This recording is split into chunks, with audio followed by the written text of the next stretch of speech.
So good morning. இன்னைக்கு பார்க்க போகிறது ஹியூமன் ஃபிசியாலஜியில் மோஸ்ட்லி இந்த பிளட் சிஸ்டம் பற்றி கொஞ்சம் பார்க்க போகிறோம். பிளட் சிஸ்டம் அதோட ஊக்க மண்டலம் எல்லாத்தையும் லாஸ்ட் கிளாஸில் நம்ம பார்த்தோம்னா எண்டோக்ரைன் சிஸ்டம் பற்றி நல்லா ஃபுல்லாக பார்த்துருப்போம். அதாவது எண்டோக்ரைன் சிஸ்டம்னா 4 பில்லர் சுரப்பி மண்டலம். அதில் பார்த்தோம்னா இன்னைக்கு பார்த்தோம்னா தைராய்டு, அப்புறம் ஏடிஹெச் அப்படிங்கிற ஆன்டி டையோடிக் ஹார்மோன் அப்படிங்கிறது இல்லைங்களா, அது சுரந்தனால தான் நமக்கு எல்லாமே வேலை நடத்த ஆரம்பிக்கும். இனப்பெருக்க மாவட்டம் எல்லாமே. ஸோ அதில் கொஸ்டின் ஏரியாஸ் பார்த்தீங்கன்னா அது 2 தான். இந்த ஏடிஹெச் அப்புறம் அந்த தைராய்டு ரெண்டுக்கும் கண்டிப்பாக ஒரு கொஸ்டின் இருக்கும். குரூப் 4ல ஒரு கொஸ்டின் இருக்கும், குரூப் 1னா 2-3 கொஸ்டின்ஸ் இந்த ஏரியாவில் இருக்கும். சரிங்களா? ஸோ அதை தாண்டி இப்போ நான் மோஸ்ட்லி பார்க்க போகிறேன் எல்லாமே இது எல்லா சிஸ்டமும் மேலோட்டமாக என்னென்னு பார்த்துட்டு கிளியர் பண்ண போகிறோம். இது தாண்டி அவ்வளோ கொஸ்டின்ஸ் கேட்கறதுக்கு வாய்ப்பு இல்லை ஜுவாலஜியில். அதை விட்டு மிஞ்சி கூட பாடியில் ஒரு 1 or 2 வரும். பட் 1 or 2க்கு என்டையர் நான் பார்க்க முடியாது. அதனால் அதுக்கேற்ற மாதிரி 1 or 2 இது பார்த்தா அதை நான் சொல்லிடுறேன். சரிங்களா? அந்த கிரெப்ஸ் இல்லை, கிரெப்ஸ் சுழற்சி அப்படியே 2-3 சுழற்சி இருக்கும். ஓகேங்களா? ஏரோபிக் அனாரோபிக் ரெஸ்பிரேஷன், அதாவது மூச்சு ஆக்சிஜன் எடுத்து விடுறது, கார்பன் டை ஆக்சைடு விடுறது, அந்த மாதிரி இருக்கும். அந்த ஒரு கொஸ்டின் இருக்கும். மிச்சம் ஒரு கொஸ்டின் ஏதோ ஒரு மேட்ச் ஆஃப் ஃபாலோ கேட்பான். அது ரொம்ப டஃபாக கேட்க மாட்டான். அதான் படிக்கலாம் இருந்தால் போதும். அது நோட்ஸ் வேணும் பாடி கொடுத்துருக்கேன். ஜுவாலஜி பார்த்தோன்னா இவ்வளோ தான், இது தாண்டி கேட்க மாட்டாங்க. ஸோ ஃபஸ்ட்டு ஃபிசிக்ஸ் கெமிஸ்ட்ரி அது செப்பரேட் ஸ்டாப் வருவாங்க. செப்பரேட் ஸ்டாப் வருவாங்க. பயாலஜி மட்டும் நாலு. ஃபிசிக்ஸ் கெமிஸ்ட்ரி பார்த்தோம்னா அங்கே சி செட் ஆஃப் கொஷின்ஸ் பார்த்துருக்காங்க. இப்போ குரூப் 4 எத்தனை கொஷின்ஸ் அலாட் பண்ணிருக்காங்க சயின்ஸில்? குரூப் 4 எத்தனை கொஷின்ஸ் அலாட் பண்ணிருக்காங்க? 5 கொஷின். 5 கொஷினில் 3 பயாலஜி வரும். 3 பயாலஜி, ஃபிசிக்ஸ், 1 கெமிஸ்ட்ரி வரும். அது பார்த்தா பேசிக்ஸ் ஆர்கிமிடிஸ் பிரின்சிபிள். அதே மாதிரி இதுக்கு என்ன அந்த சிம்பிள்ஸ் அந்த ஒளிவிலங்கல் அந்த மாதிரியான கொஸ்டின்ஸ் ஃபிசிக்ஸ்ல கேட்குறாங்க. கெமிஸ்ட்ரி அந்த மாதிரியான பிளாஸ்டிக்ஸ் என்ன ஃபார்முலா, பேக்கிங் சோடா என்ன ஃபார்முலா, அதில் கேட்பாங்க. ஸோ அதை ரொம்ப பண்ணியிருப்பாங்க. டஃபாக இது ரொம்ப டீட்டெயிலாக படிச்சு வர மாதிரி பார்த்தா 3 விஷயம் இந்த பயாலஜி இருந்தார். ஸோ ஆனால் இது நம்ம பார்த்தா போதும் பண்ணிட்டோம். அது ஒரு கொஷின் ஒழுங்காக ஒரு சப்ஜெக்ட் ஃபுல்லாகவே பேசிக் மட்டும் காட்டுப்போம். அதனால நான் சொல்லி கொண்டிருக்கேன். அந்த 7th 8th 9th 10th அங்கே இருக்க இதே போகுது. 11th 12th தான் சயின்ஸ் தான் இருக்கு.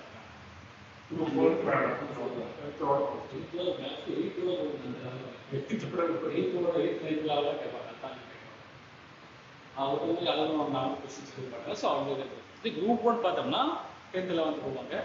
அதுவும் அந்த டைம் பார்க்கும்போது ரித்திக் வந்துடும், மோஸ்ட்லி கரண்ட் அஃபேர்ஸ் வந்துருவாங்க. ஏன்னா குரூப் 1 அனலைட்டிக்காக யூனிவர்சிட்டி எடுக்கணும், குரூப் 1 கொடுக்கணும், அனலைட்டிக்காக எடுக்கிறதுனால கொஞ்சம் வெளியே வந்துடும். ஸோ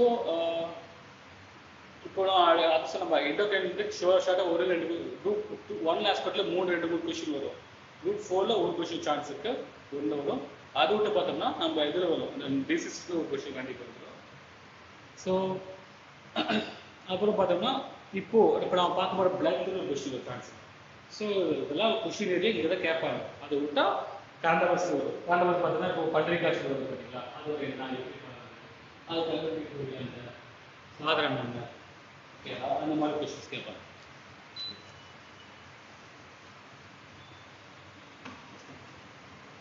ஸோ இந்த ஆஸ்பெக்ட் நம்ம படித்தா போதும். ஓகேங்களா? இப்போ இது ஆர்கன் சிஸ்டம் பார்த்தோம்னா குரூப் 4க்கு அவ்வளோ கேட்பாங்களா சொல்ல முடியாது. பட் குரூப் 1 கண்டிப்பாக கேட்பாங்க. அதில் பேசிக் திங்ஸ் ஓகே நம்ம உடம்புக்கு என்னென்ன இருக்குது, ஜுவாலஜியோட ஆர்கன் சிஸ்டம்ஸ், அதாவது உடம்பு நம்ம உறுப்பு மண்டலம் எப்படி இருக்குது. ஒரு ஆர்கன் சிஸ்டம் அப்படின்னு என்ன சார் அப்படின்னு கேட்டோன்னா, ஒரு நம்ம பாடி எதாவது மேலே பார்க்க திசுக்களால் உருவாகி. Organ systems are formed by the association of organs which are formed by tissues. அதாவது ஒன்றிணைந்த உறுப்புகளால் கிட்டத்தட்ட அடிப்படை திசுக்களால் உருவானது நம்மளுடைய உடலானது. இதில் பார்த்தோம்னா organs together perform particular function வந்து ஆர்கன் சிஸ்டம். அதாவது ஒவ்வொரு உறுப்புகளும் ஒரு ஒரு பணி செய்யும்போது அது உறுப்பு மண்டலம் என அழைக்கப்படுகிறது. ஒரு ஆர்கன் ஹார்ட்னா ஹார்ட் என்ன பண்ணுது, பீட் பண்ணி பிளட் ப்ரெஷரை பம்ப் பண்ணுது அப்படின்னா அது ஒரு ஆர்கன் சிஸ்டம், சர்க்குலேட்டரி சிஸ்டம் அப்படின்னு சொல்லுவாங்க. இப்போ நுரையீரல் என்ன பண்ணுது, மூச்சு விட்டு அப்படின்னா அது சுவாசித்தல். ஸோ அது ஒரு பணி மேற்கொள்ள சுவாச மண்டலம் அப்படின்னு சொல்லுவாங்க. ஸோ ஒரு ஃபங்க்ஷன் நடந்ததோ அதோட மண்டலம்னு சொல்லுவாங்க. சரிங்களா? ஸோ அதே மாதிரி தான் 8 இருக்கும். 8 9 மோஸ்ட்லி இப்போ 8 தான் மோஸ்ட்லி பிரிப்பாங்க. எதுக்கு பார்த்தோம்னா சர்க்குலேட்டரி சிஸ்டம். சர்க்குலேட்டரி சிஸ்டமாகவே ரத்த ஓட்ட மண்டலம். ரத்த ஓட்ட மண்டலம்னாலே கண்டிப்பாக ஹார்ட், இதயம். ஸோ இதயம் எல்லாரும் துடிக்கிறது, ஏன் இதயம் துடிக்குது?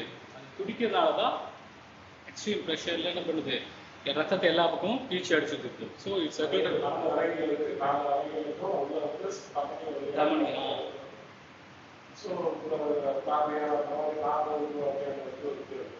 எக்ஸாக்ட்லி. அரோட்டா, வென்ட்ரிகுலர் நிறைய நாள் இருக்கும், 4 இது இருக்கும். அடிச்சுட்டு அடுத்து பார்த்தா எண்டோக்ரைன். எண்டோக்ரைனாவே ஹார்மோன்ஸ். அந்த ஹார்மோன்ஸ் டாபிக் வச்சு அது ஃபுல்லாக எக்ஸ்பிளைன் பண்ணியிருக்கேன். எதுக்கு ஹார்மோன்ஸ் வருது? ஸோ ஒரு விஷயம் நடக்கணும்னா அது தூண்டப்படணும். அது தூண்டுதல் எதுக்கு வந்து பார்த்தோம்னா ஹார்மோன்ஸ் தான் வரும் தூண்டப்படும். நம்மளுடைய உடம்புல இருந்து அது சரியா சுரக்கப்படவில்லைன்னா எல்லா உள்ள இருக்கக்கூடிய ஆர்கன்ஸ் எல்லாமே ஃபங்க்ஷன் ஆகிறதுக்கு முக்கிய காரணம்னா ஹார்மோன்ஸ் தான். ஹார்மோன்ஸ் சரியா சுரக்கலைன்னா நம்மளுக்கு நம்ம பிறக்கிறதுல ஹார்மோன்ஸ் கரெக்டாக சுரந்தா அந்த ஸ்டேஜ்ல அதோட வளர்ச்சி அதோட கொண்டு எல்லாமே காரணம்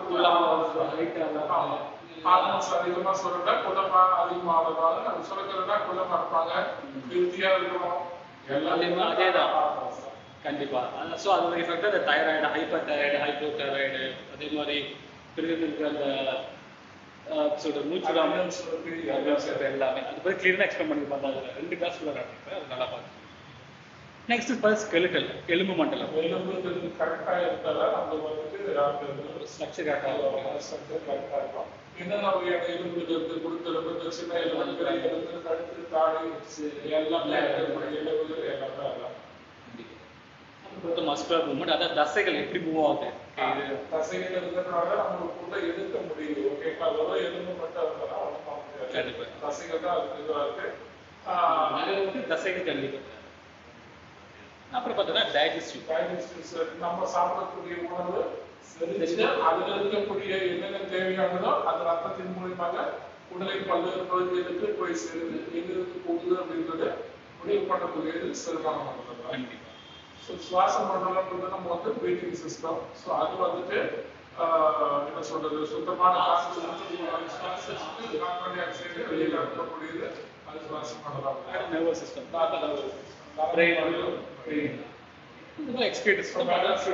முதல் தடுவடத்துல முடியுது,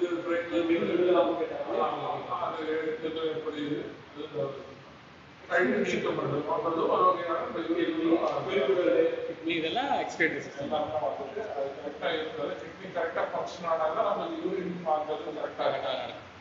கழிவு பொறுத்து வெளியே போனால் நம்ம உடம்பு கரெக்டாக இருக்கும். ஸோ இது நம்ம இம்பார்ட்டன் பார்த்தோம்னா இது இருந்துக்கலாம். இது ஆல்ரெடி நம்ம பார்த்துக்கலாம். அடுத்து ஃபர்ஸ்ட் சர்க்குலேட்டர் சர்க்குலேட்டரி சிஸ்டம், அதாவது ரத்த ஓட்ட மண்டலம். ஸோ ரூஃபோட பிளட்டோட கண்டிப்பாக வரும். ஆனால் பிளட் பேசிக்ஸ் எல்லாம் பார்த்துக்கலாம். So blood is fluid connective tissue. ரத்தங்கிறது என்னது? ஒரு திரவ நிலையில் ஒரு இனிப்பு திசுவாகும். First of all, the blood is a fluid connective tissue. It consists of liquid plasma and cells. The plasma makes up 55% of total volume and 45% of cells formed in elements. The total blood in humans, female பார்த்தா 4-5 litre, males பார்த்தா 5 litre. அதாவது ரத்தம் அப்படிங்கிறது பார்த்தீங்கன்னா எல்லாமே திரவ நிலையில் உள்ள ஒரு இனிப்பு திசு தான். ஓகேங்களா?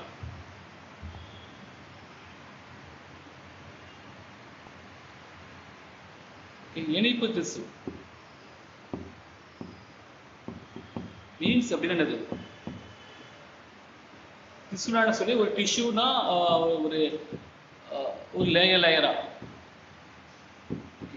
ஒரு செல்ல ஒரு லேயரா மசில் கான்ட்ராக்ஷன் மாதிரி ஒரு லேயரா அப்படியே இருக்குது. அது பார்த்தா ஒரு தடிமனா ஒரு சாய் லெவல் இருக்கும். ஆனா ரத்தம் பார்த்தோம்னா இதுவே அப்படியே லிக்விட் ஃபார்ம்ல இருக்கும், திரவ நிலையில் இருக்கும். which means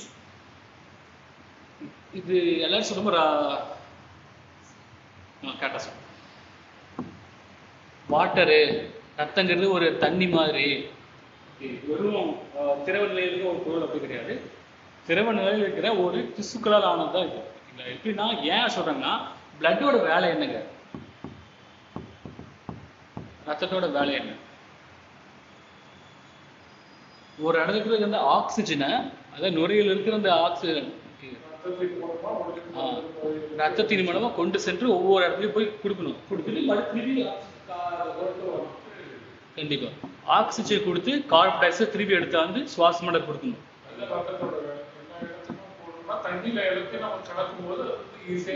So that's what அந்த ரத்தமானது பிளாஸ்மா மற்றும் செல்களால் ஆனது. ஓகேங்களா? ஸோ ஏன் பிளாஸ்மா செல்களால் ஆனது, அதை ஈஸியாக ஒரு தூக்கிட்டு போகிறதோ கேரியர், அதனால அது இருக்கு. ஸோ இந்த ரத்தம் அப்படிங்கிறது பார்த்தோம்னா வெறும் தண்ணி மட்டும் கிடையாது, இது ஒரு தண்ணி மாதிரி இருக்கக்கூடிய ஒரு திசு தான் தவிர இது வெறும் தண்ணி கிடையாது, ஒரு திரவம் மட்டும் கிடையாது, திரவத்து நிலையில் இருக்கக்கூடிய ஒரு திசுக்கள். ஓகே, நல்லா பார்த்துங்க. சரிங்களா? ஸோ இதில் இந்த பிளாஸ்மா அப்படிங்கிற ஒரு செல்கள் பார்த்தீங்கன்னா 45%, மிச்சம் 55% பிளாஸ்மாவாலையும் 45% இதர செல்களால் உருவாக்கப்பட்டது. சரிங்களா? இதில் முக்கியமாக பார்த்தோம்னா ஆண்களுக்கு 5.5 to 6 லிட்டருக்கு ரத்தம் இருக்கும், பெண்களுக்கு 4 to 5 லிட்டர் ரத்தம் இருக்கும். சரிங்களா?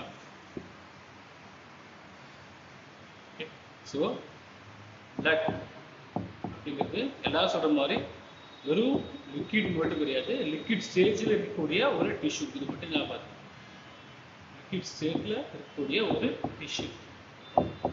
டிஷ்யூனால சொல்லியிருந்தேன் ஒரு இணைப்பு, அது சொல்றது ஒரு மசில்ஸ்க்கு இருக்கும் நடுவில் இருக்கிற ஒரு ரத்த குழாய் மூலம் போகக்கூடிய ஒரு இணைப்பு பகுதி தான் டிஷ்யூன்னு சொல்லுவாங்க. So that things.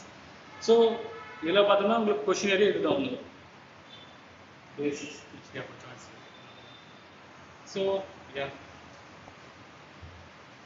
நெக்ஸ்ட் இது பார்த்தோம்னா நம்ம சொல்ற பிளாஸ்மா மற்றும் செல்களானது. இந்த பிளாஸ்மா என்னன்னு பார்க்கலாம். Plasma it is slightly alkaline, contain நான் cellular substance which constitute 50% of blood. இந்த ரத்தத்தின் 50% பிளாஸ்மா ஆகும். இது சிறிதளவு காரத்தன்மை உடையது. Organic substance like protein, glucose, urea, enzymes, hormones, minerals, R present hormones. அதாவது கரிம பொருட்களான புரதங்கள், குளுக்கோஸ், யூரியா, நொதிகள், ஹார்மோன்கள், தாதுப்புக்கள், வைட்டமின்கள் எல்லாம் உள்ளடக்கியுள்ளன. சி நம்ம ரத்தத்தை எப்படி சுருக்கிருப்பாங்க சொல்லி பார்த்தோம்னா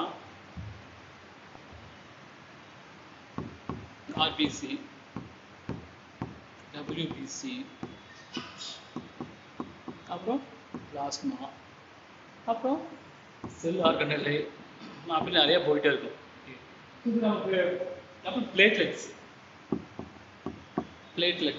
இந்த நிறைய இருப்பாங்க. ஓகே, இதில் இந்த ரத்த அணுக்கள் பார்த்தீங்கன்னா வகைகள் இருக்குங்களா, இந்த வகைகளில் இதில் அதிகமாக கான்ஸ்டியூட் பார்த்தீங்கன்னா பிளாஸ்மாங்கிற பொருட்கள் தான் அதிகமாக கான்ஸ்டியூட் பண்ணிட்டு இருக்கு. அந்த பிளாஸ்மாக்குள்ள என்னென்ன சார் இருக்குதுன்னு பார்த்தோம்னா புரோட்டீனு, குளுக்கோஸ், யூரியா, அதாவது உங்கள் உடலில் எதுவும் தேவையோ. ஓகே, இப்போ நான் கை மடக்கி எடுக்கிறேன்னா இந்த மடக்கிறதுக்கு கொஞ்சம் ஸ்ட்ரென்த், மசிலுக்கு ஸ்ட்ரென்த் தேவை. அந்த மசிலுக்கு என்னென்ன தேவைன்னு பார்த்தோம்னா அதுக்கு நியூட்ரிஷன் தேவைப்படும். அந்த நியூட்ரிஷன் கொண்டு போகிறது பிளாஸ்மா.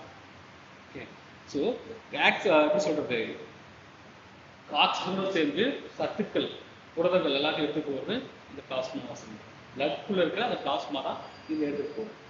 மிச்ச ஏரியா தான் சொன்னால் ஆக்சிஜன் எடுத்துட்டு போகும். ஜஸ்ட் ஒன்றும் இல்லைங்க, 55% பிளாஸ்மா என்ன, இது ஒரு ஆல்கலைன் இல்லைங்களா, அப்படி சொல்கிறது ஒரு காரத்தன்மை. ஆசிட் தானது, ஆசிட் பேஸ் சொல்லுவாங்க, அமிலம் காரம். ஸோ அது அந்த காரம் வரை. இது அல்கலைனா அப்படி சொல்றது ஒரு தமிழ் மீன்ஸ் கரையக்கூடியது. Yes, it's a non cellular substance. நல்லா பார்த்துங்க, ரத்தம் இதுதான் ரத்தம்னா ரத்தம் இல்லை எடுத்து பார்த்தோம்னா இது பிளாஸ்மாவாக இருக்கும், இது வித் செல்களாக இருக்கும். ஸோ இதில்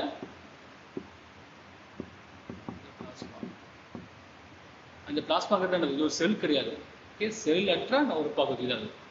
இதுக்குள்ளே என்ன இருக்குன்னா இந்த வைட்டமின், ப்ரோட்டீன்ஸ் இதுதான் இருக்கும்.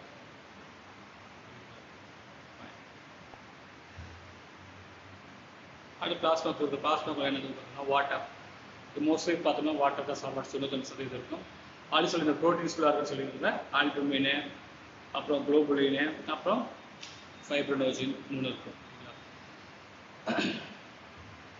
இதில் இந்த 92% நல்லா பாருங்கள், டேட்டா கேட்பாங்க. ஓகே, அதாவது சால்வெண்ட் லெவலில் 92% ரத்தத்தில் 92% தண்ணீரால் ஆனது, சால்வெண்ட்ஸால் ஆனது. ஓகே, அதுக்குள்ள பிளாஸ்மாக்குள்ள என்னென்ன ப்ரோட்டீன்ஸ் புரதங்கள் இருக்குன்னு பார்த்தோம்னா ஆல்புமின், அதாவது ஓஸ்மோட்டிக் ப்ரெஷர், ஊடுகாப்பு ஒழுங்குபாடு மீன்ஸ் ஆஸ்மோசிஸ் அப்படின்னு இது தமிழ் ஊடுகாப்புன்னா தமிழ்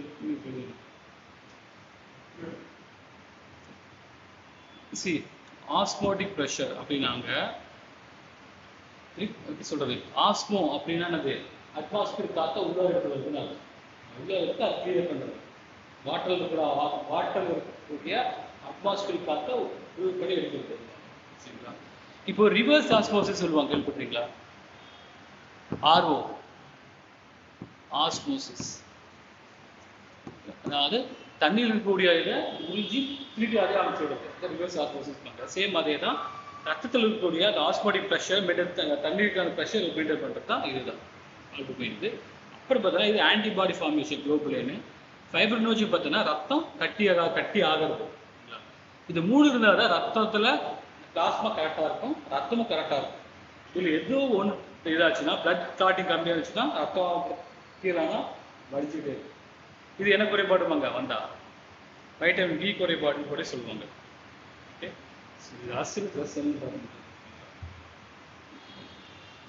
அடுத்தது ரத்தம் அயான்ஸ் என்னென்ன அயனக்கள் உள்ளாறது பார்த்தோம்னா என்னது, ஹச் வராதுங்க, sodium, potassium, calcium, magnesium, chlorine, எஃபின் என்னது இரும்பு ஃபெரஸ், பிஓசின்னா பொட்டாசியம் ஆர்கனேட், இது HCO4னா ஹைட்ரோ கார்பனேட். ஸோ இதெல்லாம் பார்த்தோம்னா நியூட்ரிஷன் பார்த்தோம்னா அதுக்கு சொல்லணும் one second glucose, amino acids, அதாவது ப்ரோட்டீன். நல்லா பாருங்க, அமினோ ஆசிட்ஸ்னால ப்ரோட்டீனால கிட்டத்தட்ட ஒன்று தான். 23 வகையான அமினோ ஆசிட்ஸ் உள்ளதுன்னு சொல்லி ஹார்லிக்ஸ் நம்பருக்கு வரும். ஹார்லிக்ஸ் முன்ன விளம்பரத்தில் பார்த்தோம்னா இதில் நிறைய வகையான அமினோ ஆசிட்ஸ் உள்ளாக இருக்குது, சாப்பிட்டா குழந்தைங்களுக்கு ஹெல்த் நல்லா வரும் அப்படி சொல்லுவாங்க. இப்போ அந்த அமினோ ஆசிட்ஸ் சொல்ல மாட்டாங்க, சொல்றதில்லை. ஏன்னா எல்லாரும் ப்ரோட்டீனாவே ஓப்பனாக தெரிஞ்சிருச்சு, அதனால் அமினோ ஆசிட்ஸ் தேவையில்லை அப்படின்னு சொல்லி சொல்லுவாங்க. முக்கியமாக இதாக இருக்குது ட்ரைக்ளைசரைட், கொலஸ்ட்ரால், விட்டமின், என்சைம் ஆக்டிவிட்டி எல்லாமே இதில் கேரி ஆகும். அதாவது இங்கே இப்போ பிட்யூட்டரிக்கான வந்து இருக்கும், பிட்யூட்டரி சுரப்பின்ட்டு மூளைகிட்டு இருக்கேன், அது சுரந்தாதான் இதெல்லாம் ஒர்க் ஆகும். இந்த சுரந்து எதன் வழி வரும், பிளட் வழியாக தான் வந்து இது ரீச் ஆகும். ஸோ அது எல்லாத்தையுமே ஸோ ஆனால் நாமளாம் பார்த்து இதில் கிளியர் பிளட்ல என்னென்ன இருக்குன்னா இது எல்லாமே இருக்குது, கண்ட கசர் எல்லாமே இருக்குது, எல்லாமே கொடுத்துருவோம். முக்கியமாக என்ன எடுத்துட்டு போகணும்னு பார்த்தோம்னா ஆக்சிஜன் கேரி பண்ணுறோம். மெயின் ஆக்சிஜன் சைடில் இந்த பிளாஸ்மாக்குள்ள இதெல்லாம் இருக்கும். பிளட்டு சினாரி சொல்கிறேன், இது ஒரு பிளட்டுன்னு எடுத்துங்க. பிளட்டு இதால் மேடப் ஆகிருக்கு 55% பிளாஸ்மா. பிளாஸ்மா அப்படிங்கிறது பார்த்தோம்னா இது ஒரு செல்லு கிடையாது, இது ஒரு திட்டு மாதிரி இருக்கு, ஒரு திசு தான். மிச்சம் எல்லாம் செல்கள் தான். இந்த பிளாஸ்மாக்குள்ள தான் இதெல்லாம் இருக்கும். இது அதர் ஏரியாஸ் என்ன இருக்கு, mostly oxygen, carbon di oxide தேடி வரும். ஒரு ஒரு அணுக்குள்ள இதெல்லாம் இருக்கு. இப்போ நம்ம பிளட் டெஸ்ட் எடுத்தோம்னா எதை வச்சு நமக்கு உங்களுக்கு கொலஸ்ட்ரால் அதிகமாக இருக்கு, உங்களுக்கு வைட்டமின் குறைபாடு கம்மியாக இருக்குது, விட்டமின் பி கம்மியாக இருக்குது, விட்டமின் B12 கம்மியாக இருக்குன்னு சொல்லி வச்சு சொல்லுவாங்கன்னா பிளட்ல இருக்கிற பிளாஸ்மாவை பார்த்து பிளாஸ்மாவை வச்சு சொல்லுவாங்க.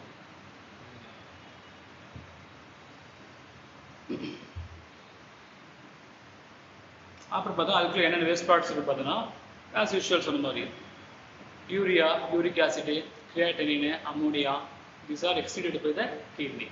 அப்புறம் பார்த்தீங்கன்னா bilirubin, break down product of erythrocytes. ஈத்ரோசைட்ஸ்னாவே ஆர்பிசி, ரெட் பிளட் செல்ஸ். அப்புறம் லாக்டிக் ஆசிட் அனரோபிக் ரெஸ்பிரேஷனோட பை ப்ராடக்டாக வரும். அப்புறம் கேஸஸ் நான் சொன்ன மாதிரி oxygen, carbon dioxide, nitrogen. நம்ம உடம்பு நைட்ரஜன் எடுத்துக்குமா, கண்டிப்பாக இருக்குது. அப்போ ஒரு 110 சொல்லியிருப்பாங்களே இந்த உடம்பு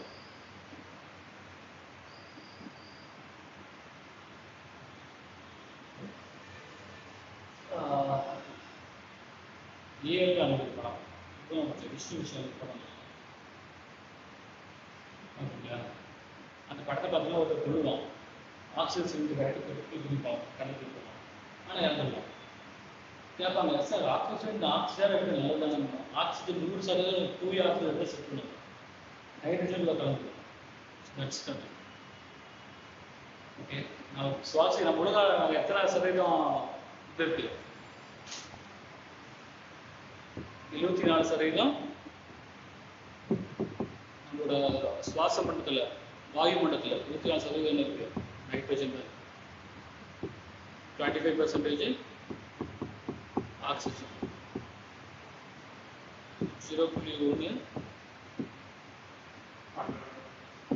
மிச்சம் 0.001 எல்லாமே அதெல்லாம் இன்னட் கேஸ் சொல்லுவாங்க பார்த்தீங்களா? அதை சொல்றது மீத்தேனு, அது வாட்டர் வேப்பர், மீத்தேனு, நீராவி, சல்ஃபர் டை ஆக்சைடு, அதுவும் வேற. ஸோ இது ரெண்டும் கம்பைன்டுனால நம்ம ஈஸியாக சுவாசிக்க முடியுது. பியூரா 100% ஆக்சிஜன் விட்டுருச்சுன்னா எல்லாரும் இழந்துடும். 100% ஆக்சிஜன் போயிடுது. certain percentage of 20 to 30% nitrogen உள்ள கம்பைன்ட் இருந்தால் மட்டும்தான் நம்ம பிரீத்தபிள மூச்சு விட முடியும், இல்லைன்னா மூச்சு விட முடியாது. Okay, fine. நெக்ஸ்ட் பார்த்தா ரெகுலேட்டிங் சப்ஸ்டன்ஸ், இது ஹார்மோன்ஸ், என்சைம்ஸ், பாடி, இதெல்லாம் ரிலீஸ் ஆகுதுன்னா பாடி. நல்லா பாருங்க, kidney kidney functions, kidney test எடுத்துருக்காங்க. புரியல சார்? கிட்னி பிரச்சனை, கிட்னிக்கு டெஸ்ட் எடுக்கணும். கிட்னி எப்படி ஃபங்க்ஷனாக டெஸ்ட் எடுக்கணும்னா எந்த டெஸ்ட் எடுப்பாங்க? எதாச்சும் எடுப்பாங்க, எங்கே எடுப்பாங்க? ஏன் பிளட் எடுக்க? பிளட் எடுக்கும் போதே வந்துட்டு கிட்னி எந்த அளவுக்கு வந்துட்டு பியூரிஃபிகேஷன் பண்ணதுன்னு அதை தெரிஞ்சுக்கலாம். ஏன் பிளட் எடுக்கிறாங்கன்னா பிளட்ல என்ன இருக்கு ஆல்ரெடி? வேஸ்ட் ப்ராடக்ட்ஸான urea, uric acid, creatine, ammonia எல்லாமே. இது நம்ம அந்த லாஸ்ட் கிளாஸ் பார்த்தோம்னா அந்த ஏடிஹெச்ல சொல்லி நல்லா கிளியர் பண்ணியிருக்கேன். கிட்னி எப்படி ஃபங்க்ஷன் ஆகும், கிட்னி மேலே அல்கலைன்ஸ் அப்படின்னு இருக்கும், அது என்னென்ன பண்ணுன்னு சொல்லியிருக்கேன். அது என்ன, அது கிட்னி பார்த்தோம்னா உப்பு வலி அனுப்பிச்சுடும். அதே மாதிரி தண்ணி பார்த்தீங்கன்னா தண்ணியை முடிச்சு விட அனுப்பிச்சுடும். ரத்தத்தில் இருக்கிற உப்பு வலி அனுப்பிச்சுட்டு சில தண்ணி இருக்கும், வாட்டர் நம்ம உடம்புல அனுப்பிச்சிடும். ஏன்னா வாட்டர் பேலன்ஸ் பண்ண 22% பேலன்ஸ் பண்ணிட்டு திருப்பி அனுப்பிச்சிடும். சில குறைபாடுனால, ஹார்மோன்ஸ் குறைபாடுனால தண்ணியை உள்ள அனுப்பிச்சுக்கிட்டே இருக்கு. அப்படின்னு பார்க்கும்போது நம்ம உடம்புல ஒரு உப்பு சதவீதம் கம்மியாகிட்டே வரும். அதிகமாக தண்ணியை என்ன ஆகும், நம்ம உடம்புல சோடியம் அப்படின்னு இருக்கும், சோடியம், பொட்டாசியம், அது வந்து கம்மியாயிடும். சோடியம் பொட்டாசியம் கம்மியானாவே எலக்ட்ரோலைட் கம்மியாயிடும். எலக்ட்ரோலைட் கம்மியானாவே அது பாதிக்கும், நிறைய நோய்கள் காரணமாக இருக்கு. So kidney is important. So அந்த creatinine test, uric acid test, இதெல்லாம் எப்படி பிளட்ல எடுக்கிறாங்க? பிளட், ஏன்னா பிளட்ல தான் எல்லாமே கேரி ஆகும். எல்லாரும் ஃபால்ஸ் சார் இதெல்லாம் யூரிக் ஆசிட் கிரியேட்டின்லாம் கிட்னியோட தான் சார், ஏன் சார் பிளட்ல இருக்குன்னு கேட்கறாங்க. இது எல்லாமே பிளட் இருக்குது, அதை பியூரிஃபை பண்ணுறது இது கிட்னி. ஓகேவா? இதெல்லாம் யாரோட டிபார்ட்மெண்ட்? கிட்னியோட டிபார்ட்மெண்ட் பியூரிஃபை பண்ணும். மற்றபடி இது ஆல்ரெடி இதில் எல்லாம் எங்கே இருக்கு? பிளட்டோட கலந்துருக்கு. புரியுதுங்களா? பிலிருபின் இது பார்த்தோம்னா கணையத்துக்கு வரக்கூடியது. இது பார்த்தா ஆர்பிசி செல்ஸ். இன்னொன்று லாக்டிக் ஆசிட். லாக்டிக் ஆசிட் என்ன?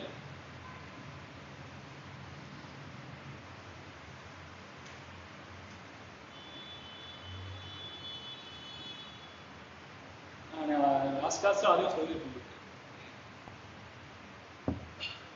லாக்ட் அப்படின்னாவே LACT, லாக்டிக்னாவே பால் இருக்கும். லாக்டோஜெனிக் பால் சுரப்பி, லாக்டோஸ் பால் இருக்கக்கூடியது. அதே மாதிரி ஆர்டோனா எலும்பு, அப்புறம் நியூரோனா நரம்பு, நெஃப்ரோனா கிட்னி வருது. அப்புறம் பார்த்தோம்னா அந்த நீங்கள் லாஸ்ட் கிளாஸ் பார்த்தீங்கன்னா ஃபிலப் பண்ணியிருக்காங்க விஷயக்காக சொல்லுங்கள். ஸோ இப்போ இந்த பிலிருபின் சொன்னோம்ல, பிலிருபின் தான் கணையத்திலானது எல்லா சிறப்பாடுகளும் அழிக்கிற இடம்.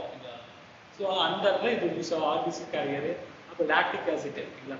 லாக்டிக் ஆசிட் பார்த்தா அனரோபிக் ரெஸ்பிரேஷனோட பை ப்ராடக்ட் வரும். அதாவது சுவாச அந்த மூச்சு நம்ம எடுத்து விடுறதுனால அது வந்து பை ப்ராடக்ட்ஸ் நிறைய வரும். நீங்கள் சுக்ரோஸ் குளுக்கோஸ் சொல்லி விடுறோம். அது போய் அந்த லாக்டோஸ் வரும். அந்த லாக்டிக் ஆசிட் சொல்லுங்க தேவையில்லை.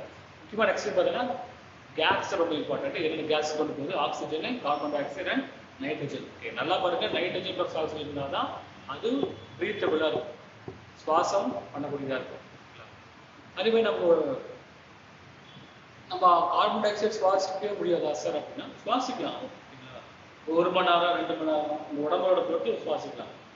பட் அதே ஃபுல்லாக சுவாசிச்சுட்டு இருந்தோம்னா ஆக்சிஜன் இல்லாதனால எல்லாம் ஒவ்வொன்றா அப்படியே ரத்த சொப்பி சோர்வாக வைக்கும், டயர்னஸ் வரும், அப்படியே வந்து மயக்கம் விட்டுரும்.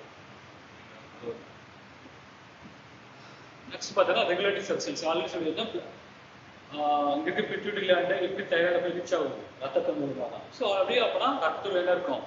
இந்த ரெகுலேட்டிங் சப்ஸ்டன்ஸ். ரெகுலேட்டிங் எனக்கு ஒழுங்குபடுத்தல் கரெக்டாக நடக்குது. எப்படி சொல்றது, ஹார்மோன்ஸோட வேலை என்ன? ரொம்ப கண்ட்ரோலாக வச்சு எக்ஸ்ட்ரா சொல்லணும்னா இந்த பிரச்சனை, கம்மியாக சொல்லிட்டு இந்த பிரச்சனை கரெக்டாக வச்சு மெயின்டைன் பண்ணணும். ஸோ அதுதான் ரெகுலேட் பண்ணி நடத்த பண்ணி கரெக்டாக மெயின்டைன் பண்ணுறது பாடி ஃபங்க்ஷன்ஸ். ஸோ அது எதை மூலமாக எல்லாம் சொல்கிறது? ரத்தத்தின் மூலமாக தான். ஸோ பிளட் இஸ் அப்படி சொல்கிறது ஒரு டிரான்ஸ்போர்ட் கேரியர், ஒரு ட்ரெயின் மாதிரி.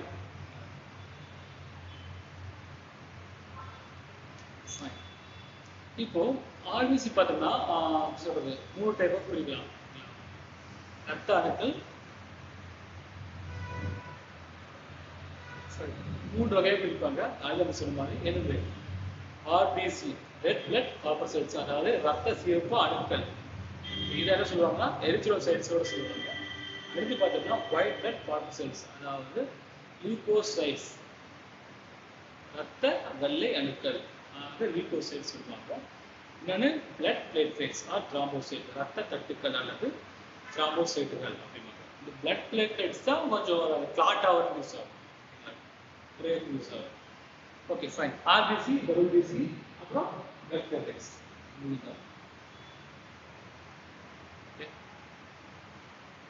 இங்க கொஞ்சம் எழுத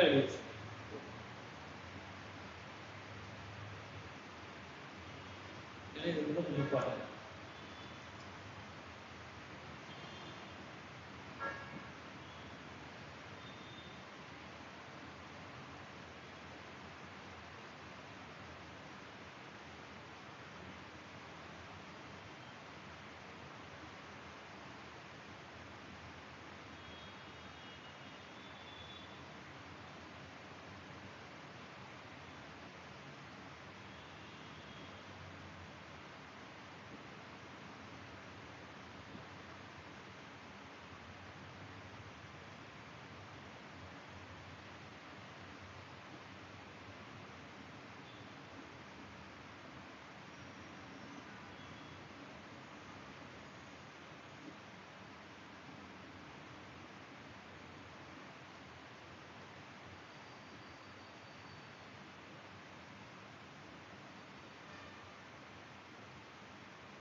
செல்ஸ்லாம் WBC.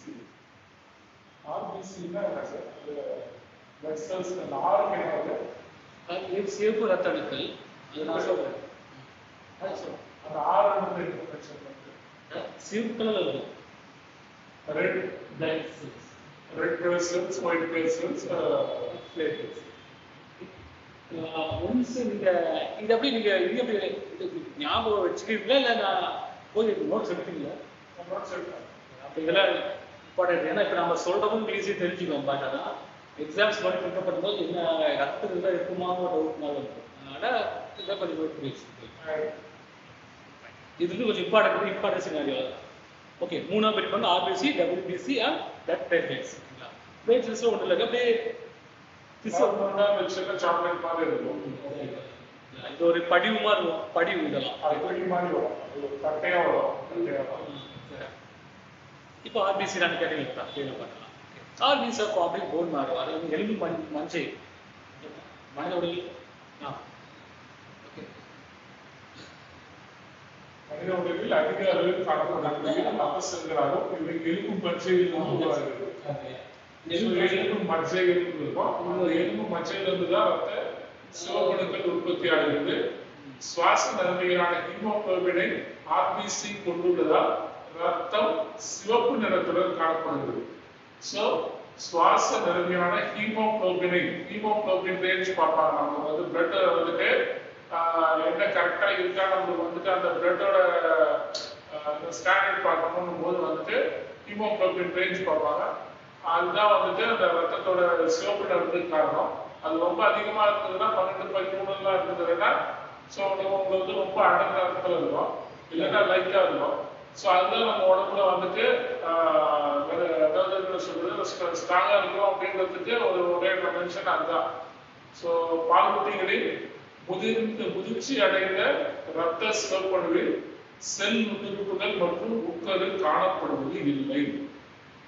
பாலூட்டிகள்னா அந்த பாலூட்டிகள் தான் முதிர்ச்சி அடைந்த ரத்த சிவப்பணுவில், அதாவது முதிர்ச்சி அடைந்த ரத்த சிவப்பணுவில் செல் நுண்ணுறுப்புகள் மற்றும் உட்கரு காணப்படுவது இல்லை அப்படின்னு சொல்லியிருக்காங்க. இவை இருபுறமும் குழிந்த தட்டு வடிவம் உடையது. இவற்றின் வாழ்நாள் 120 நாட்கள் ஆகும். இதுல எந்த விஷயம் வேணாலும் கேட்கலாம். கண்டிப்பா.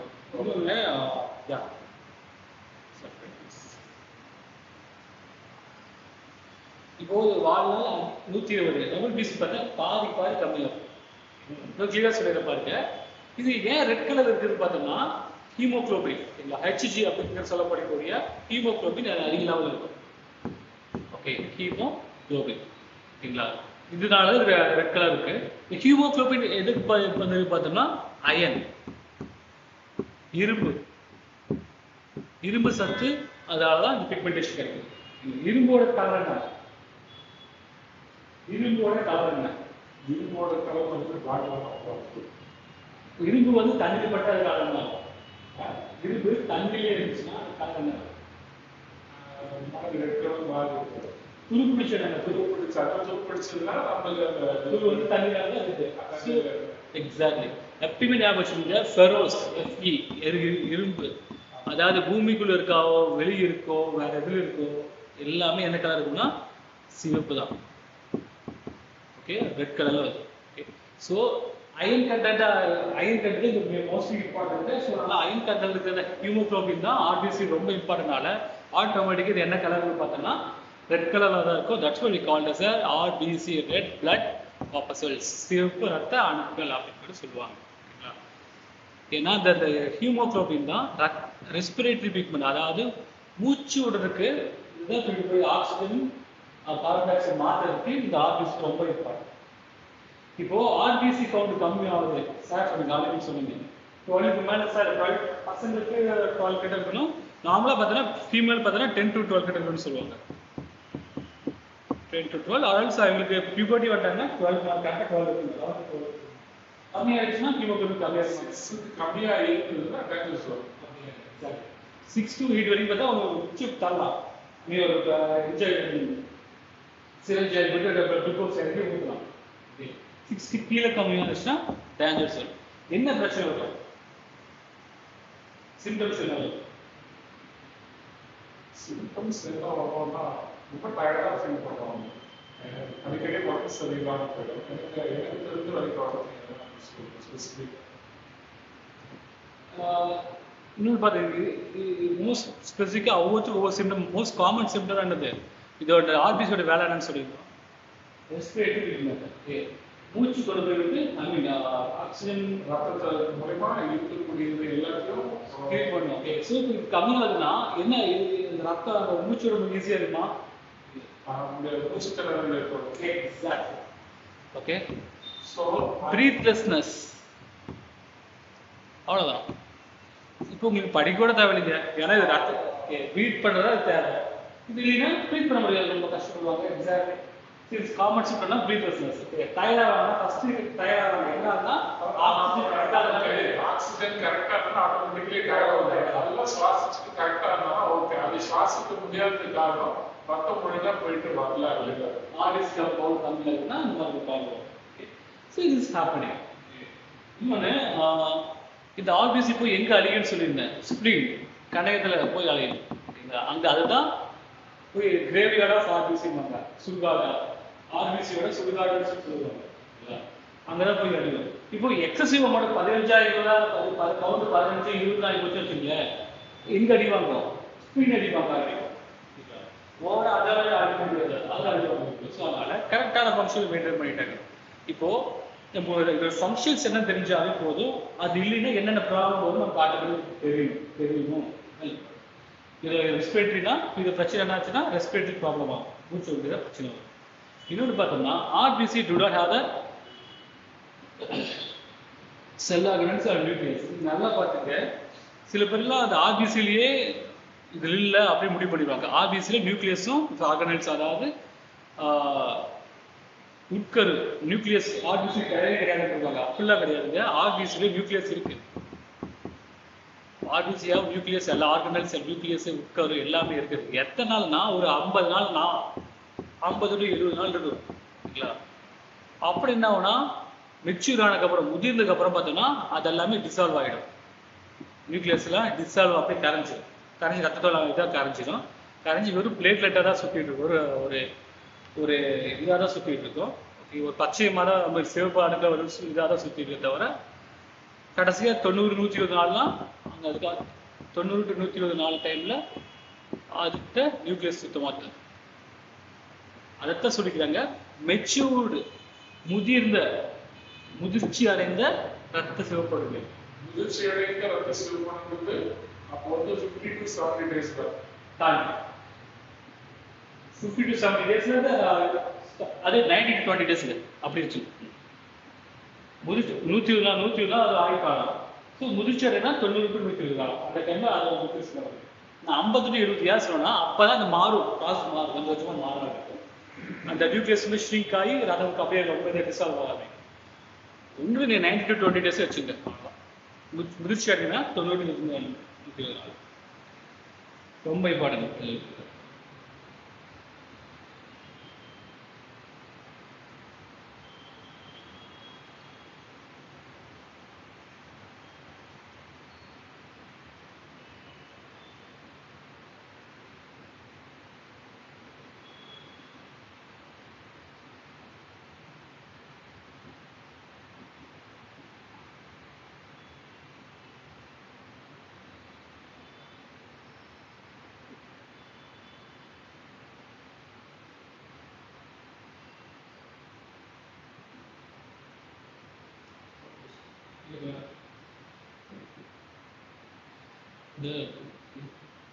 எங்க போய் அலைன்னு சொல்லியிருங்க, கரெக்ட் அடி போகக்கூடாது.